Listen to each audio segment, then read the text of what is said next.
Hello and welcome to a very special fall recap edition of the Red Fox Report presented by the Marist Center for Sports Communication. I'm Robert D. Felice. And I'm James Haug. We got action for you today coming from football, volleyball, and swimming.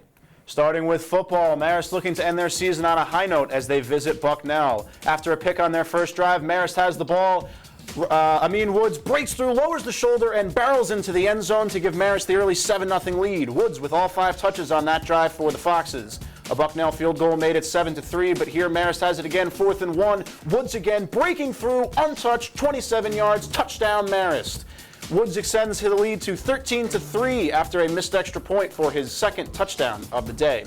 Third quarter, Bucknell with a 4th down near the goal line, down 10. A little rub route opens up Rashawn Baker, who gets the pass from Nick Semptimpheller to cut into the Marist lead. The score now 13-10 Foxes. Early in the fourth quarter, Bucknell now looking to take their first lead of the game. They have it 1st and 10. Semptimpheller handles the low snap. He's going to take it himself down to the left near the goal line, takes a shot, but falls into the end zone to give Bucknell their first lead of the game. A late Bison touchdown would make it 24-13 where this one would end, and Marist ends the season at 4-7. Our own Robert D. Felice caught up with All-American safety Clay Fields after the game. You have entered the transfer portal, which guarantees that your time here at Marist is over. But that doesn't necessarily mean that your time with college football is over. So a few different options on the table for you right now. Kind of tell me what comes next for you.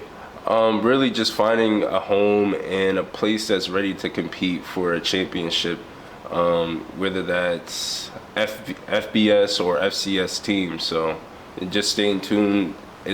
A commitment is coming soon for you guys. Absolutely. Do you believe that the NFL is an option for you as well? Definitely. I think that's part of the reason why I entered the transfer portal, because when you look at our league, not too many people came from the Pioneer League into the NFL, so that raised a big question mark above my head if I'm ready to play against guys that are NFL ready. So that's why me transferring to a different school is going to answer that question for a lot of NFL scouts. It was truly a pleasure getting to sit down with Claiborne Fields, and we wish him well in his future. You can catch that full interview on the Marist Center for Sports Communication Instagram. In other breaking news, the women's soccer team was shocked to find out that their head coach, Brittany Comel, is stepping down after 3 seasons with the Red Foxes. During her tenure, she amounted a 10-15-8 record and included 2 MAC championship qualifications. James, what are your thoughts on the situation? Yeah, Rob, it's a bit surprising. The team qualified for the MAC playoffs this year, but they're going to have to look to rebound fast as they've already begun their search for a new coach. Absolutely. Now moving into some swimming action. The men's and women's swimming and diving teams competed in the ECAC championships. In the 1-meter dive, Ethan Gibbs finished 1st, Tyler Wenzel finished 2nd, and Carson Berry placed 3rd. In the 3-meter dive, Ethan Gibbs finished 2nd, and Tyler Wenzel finished 3rd. Christopher Dowser finished 3rd in the butterfly, and Kevin McNamara finished 3rd in the 1650 freestyle. Now over to the women's side, Marist finished 16th in the 200-yard freestyle, headlined by Gianna Perguini, Milani White, Lauren Castellani, and Nicole Donnelly. Morgan Cassidy finished 8th in the 3-meter dive, and Juliana Engels, Sophia Berta, Lauren Castellani, and Nicole Donnelly finished 17th overall in the 1650 freestyle.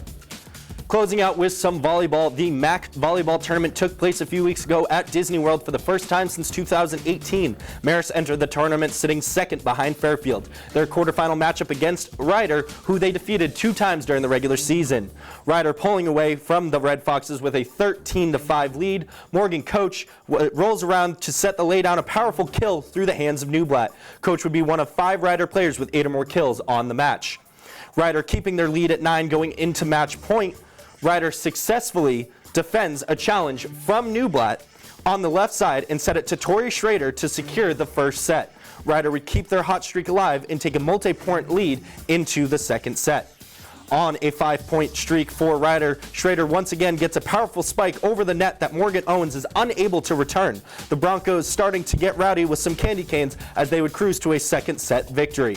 Marist needing a good omen to stay alive and force a 4th set. Julia Slavica delivers a serve out of reach of Marist defenders and back-to-back aces for the Broncos. Once again with a 9-point lead to clinch the match, Vander Merwe attempts to give Marist one last push, but her kill hits the net. Ryder with the big victory in the first round of the MAC tournament, and Marist getting upset in the first round for 2 years in a row. Thank you for joining us. This has been our Fall Sports Recap edition of the Red Fox Report presented by the Center for Sports Communication.